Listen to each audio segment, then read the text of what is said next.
imagino rápidamente al aeropuerto, está hablando el doctor Víctor Castro. Los camiones con una escolta de guardia de las fuerzas militares, y esto llevamos al Centro Nacional de Vacunas en el programa ampliado de inmunizaciones.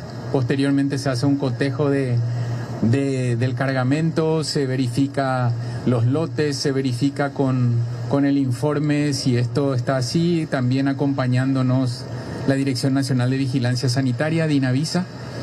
Y posteriormente a esto también se evalúa la fecha de caducidad, o sea, todas las características de lo que representa esta vacuna. Una vez instalado ahí, siguiendo estrictamente la cadena de frío, manteniendo eso para asegurar la viabilidad de estas vacunas, la seguridad y su eficacia. Nosotros eso lo tenemos en el almacén del programa ampliado de inmunizaciones, que es el Centro Nacional de Vacunas, y al finalizar esta semana, posterior al análisis de cómo va surgiendo el proceso de vacunación, se evaluará la redistribución de la misma en las regiones. ¿Qué componente, director? Ahora vamos a recibir y vamos a cotejar todo ya en el programa ampliado de inmunizaciones. ¿Sería primera dosis o no tienen la información? No, la información que tenemos es que el componente 1, pero eso vamos a cotejarlo una vez que esté ahí, al igual que, como decía, la fecha de caducidad, el número del lote, y de acuerdo a eso también establecer posteriormente la estrategia. ¿Las próximas dosis? Como había dicho el señor ministro, nosotros esperamos que en las siguientes 3 semanas se pueda obtener un mayor cargamento también con respecto a este tipo de biológico que estamos hablando de Sputnik V. ¿Todavía no podemos hablar de bajar el rango de edades en las personas a ser inmunizadas? Vamos a evaluar al final de esta semana. Recuerden que a partir de mañana todas aquellas personas que no pudieron asistir en el día que le correspondía por terminación de número de cédula, entonces tienen la posibilidad del fin de semana de recuperar ese turno de acceder a la vacuna, y una vez culminada esta semana, entonces valoraremos cómo seguir, no solamente en el rango de edad, sino que también con la disponibilidad de vacunas distribuidas, así como también evaluar nuestra posición en cuanto a logística en relación a los cargamentos que están llegando. ¿Cuántas vacunas quedan, director? Al inicio de la jornada de hoy está aproximadamente 25.000 dosis.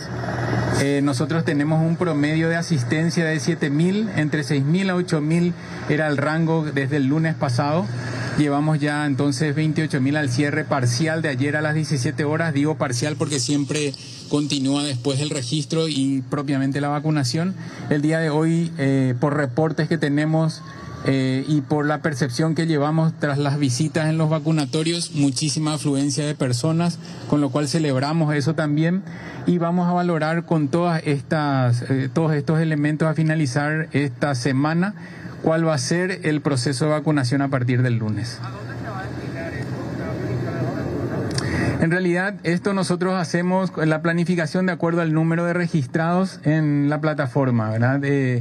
Recuerden que el registro de inscripción es la manifestación de las personas de recibir la vacuna, o sea, el deseo de recibirla, y a nosotros nos sirve mucho esa herramienta porque de acuerdo a la cantidad de personas registradas por región o departamento, vamos distribuyendo las dosis correspondientes. ¿Cuándo se tiene previsto la llegada de un mayor lote de dosis? Vamos a evaluar, en realidad soy el director del país, vamos a evaluar nosotros, como les decía, al culminar esta semana de vacunación, cuántas dosis disponibles tenemos, cuál es la brecha aún por vacunar, y posteriormente dar una información certera al respecto. Insisto, nosotros tenemos que valorar cómo va culminando esto. Siempre cuando nos referimos a 40.000 dosis del componente 1, obviamente esto no puede ser administrado como doble dosis, por eso es que para 40.000 personas. Pero el mensaje más importante es que nosotros al finalizar la semana vamos a tener un análisis mucho más concreto y de acuerdo a eso planificar lo que viene para el lunes. ¿El componente 2 cuándo va a llegar? Esa información no la tenemos en el día de hoy, pero de cualquier manera nosotros con esta llegada alivia muchísimo lo que representa disponibilidad de vacunas. Y al igual que con otras vacunas que hemos recibido también, una parte no son componentes diferentes, pero sí establecimos estrategias de tal manera a garantizar un esquema completo. Esto no va a estar tampoco fuera de esa norma, y por otro lado también llegar a la mayor cantidad posible de personas, tampoco esta situación va a estar fuera de esa norma. Director, la vacunación contra la influenza, usted dijo días anteriores que ya fue liberada para adultos mayores de 60 años. Sin embargo, las personas acuden a los vacunatorios y los directores o los vacunadores dicen que no tienen un documento oficial para poder inmunizar a estas personas. Claro, la interpretación deliberada me parece que en ese sentido no es muy feliz, ¿verdad? Yo tengo que hacer una aclaración al respecto. En la vacunación contra influenza, la estrategia es absolutamente diferente a la vacunación contra el COVID. Primero porque no hay inscripción ni registro, no se requiere agendamiento y está enfocada ya en una población vulnerable, así como es en el caso de COVID, pero las fases que establecimos o los grupos a vacunar se establecieron de tal manera a evitar aglomeraciones en un tiempo donde la transmisión comunitaria es intensa en relación a COVID. Es por eso que se hizo esa separación por grupos, y me refería yo a que si una persona de 60 años que aún no tiene posibilidad de recibir la vacuna contra el COVID y se acerca a un vacunatorio, en esos casos que no sea sistemático, pero sí atender esa situación, siempre con la premisa de evitar oportunidades perdidas. Los grupos separados por semana corresponde a la vacuna contra influenza. En este momento, los niños de 6 meses a 3 años, las personas de 4 años a 59 años con factores de riesgo de enfermedades crónicas, las embarazadas, las personas que dan, las mujeres que dan de mamar a niños menores de 6 meses, así también a los profesionales de la salud, a los docentes con un certificado expedido por el Ministerio de Educación. Y posteriormente, claro, avanzamos con las personas de 60 años. Pero insisto, esto de las fases no es como en el caso de COVID, que se debe cumplir por una cuestión de disponibilidad de vacunas. En el caso de influenza, responde a evitar aglomeraciones y de esa manera evitar la posibilidad de contagios en los vacunatorios que son del programa regular, que son diferentes a los vacunatorios COVID, ¿verdad? Alrededor de 15.000 personas adultas y por encima de 8.000 niños es lo que llevamos el reporte parcial al día de ayer. Recuerden que la vacunación contra influenza forma parte del programa regular de vacunación. Se hace cada año, pero es del programa regular. El año pasado se habían administrado 1.200.000 dosis en un mes. Y este año contamos con 1.600.000 dosis, con lo cual nosotros vamos a ampliar esto. La velocidad de administración de la vacuna contra influenza es también muy importante. Hicimos el lanzamiento el jueves y el viernes en el resto de las regiones de la semana pasada, y oficialmente y logísticamente fue evidente a partir del lunes. Con lo cual nosotros también vemos este número creciente que va a ir aumentando, sobre todo porque las personas ya están viendo en sus vacunatorios que conocen la llegada de las vacunas, y eso hace también que concurran con el horario que les quede mejor en ese tiempo, ¿verdad?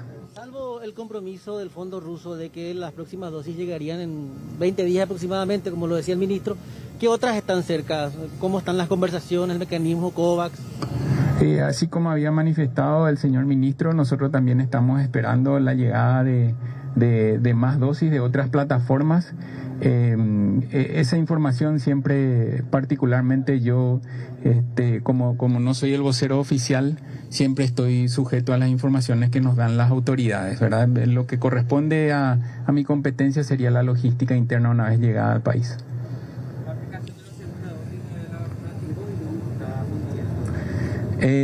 Exponencialmente muy bien, en el sentido de que la semana pasada habían 8.000 personas con 2 dosis completas, al cierre de ayer 25.000 personas con 2 dosis completas. Es tiempo de segundas dosis de Covaxin, de aquellas personas que recibieron la primera dosis en la primera semana de abril, Y será tiempo de segunda dosis de AstraZeneca de aquellas personas que recibieron la primera dosis en la tercera semana de marzo. Por lo tanto, respetando el intervalo, me refiero a AstraZeneca de 8 semanas, entonces desde la próxima semana también arrancaría la segunda dosis de AstraZeneca. Todas las personas que recibieron una dosis de cualquier tipo de vacuna tienen garantizada la segunda dosis. Muchas gracias a todos. Héctor Castro, titular del programa ampliado de inmunizaciones con respecto a la llegada de estas 40.000 dosis de la vacuna contra el COVID-19, haciendo referencia a una especie de balance también con respecto a cuántas ya fueron aplicadas. Sí. La disponibilidad hablaba de que cerca de 28.000 personas ya recibieron ambas dosis y se aguarda la llegada. Reiteramos, hay un compromiso del Fondo Ruso de que la próxima dosis o las próximas dosis llegarán en 20 días aproximadamente. Entre tanto, se va a verificar ahora el lote, qué componente específicamente es el que se trajo en este viaje, y en base a eso ya también hablarán sobre la disponibilidad o la aplicación de las mismas, Rolando, Fernanda. Claro, principalmente porque en un momento se dijo, ellos van a corroborar ahora eso, si es que todas son solo para primera dosis. Hay que recordar que la diferencia entre la Sputnik V y las demás vacunas es que la Sputnik V especifica para la primera dosis y para la segunda. Incluso se diferencian por los colores de cada uno de los frascos, por así decir. Así que estamos atentos a cualquier otra novedad. Gracias, Alexis, por este contacto.